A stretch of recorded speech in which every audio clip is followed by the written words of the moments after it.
Um, Here is transmission pan. Sorry, it's so zoomed in I can't zoom out any further on my phone.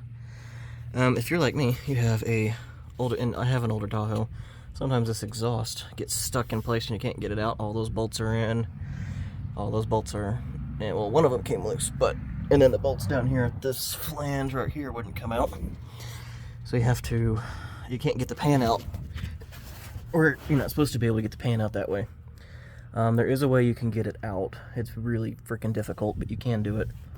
You take all the bolts out, let as much drain out as you can. If the drain plug is stuck, just do what I do, take all the bolts out and lean it forward, and it drips into the collection tray over there.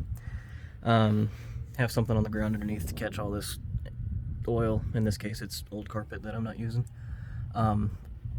But you can take a long screwdriver, yay long, what, about 10 inches or so, 8 inches, somewhere in there, and you can stick it right here.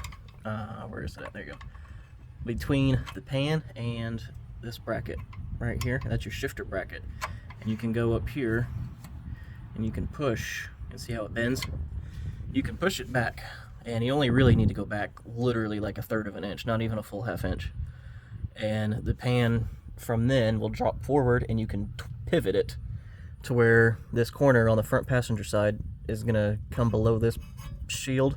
You can pivot it this way and pull the bottom corner that way, and it'll pull right out. It gets really messy, especially if you can't get it to drain beforehand like mine, but it is doable.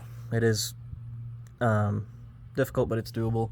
The other thing is some people forget, is there is a sleeve that inserts into where the filter housing goes. It can be difficult to get out. Make sure you don't. I use a little screwdriver, a little thin screwdriver, and then a hammer, and I just chisel it away on the side of the bell housing, away from the valve body and stuff, and right up here. And you have to be real careful. You don't want to scratch that or anything. You don't want to damage that sleeve in there.